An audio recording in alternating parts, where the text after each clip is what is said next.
Good morning. My name is Zach Beall, and I'm proud to be your Director of Operations here at St. Andrews and across the street at HJ's.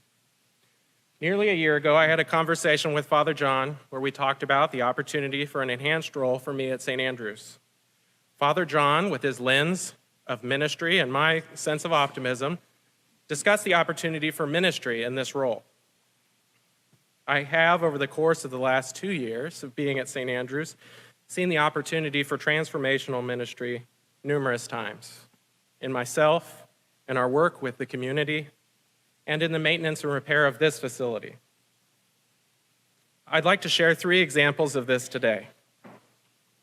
When I first started to dig into this new role, I sat down with a report about this building, and I felt a bit nervous and overwhelmed at the prospects of making numerous repairs and maintaining this building for its future ministry.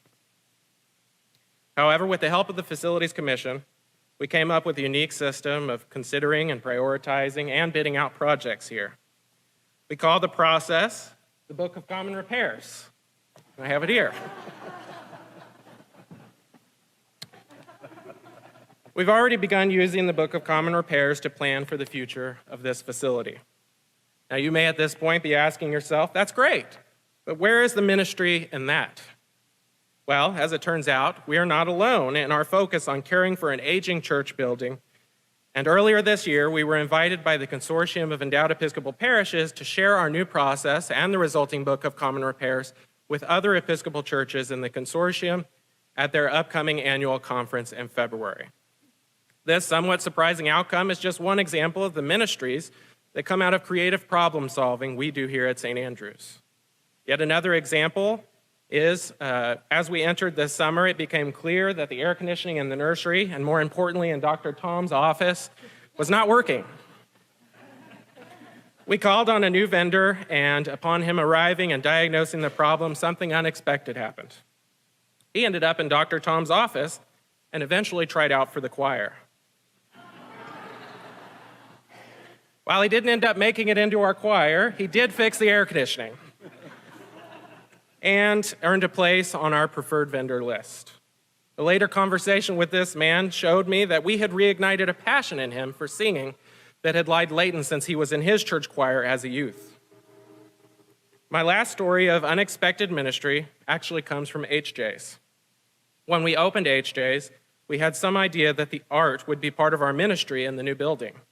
But I don't have any experience with art, artists, or receptions, aside from enjoying them on First Fridays like many of you have. However, it wasn't long before the ministry appeared for one of our own, Lenny Carrier. She is a parishioner here at St. Andrews and a retired art teacher, and she passionately stepped into the role of displaying art at HJ's, which has since successfully hosted numerous successful exhibitions and continues to connect with the community.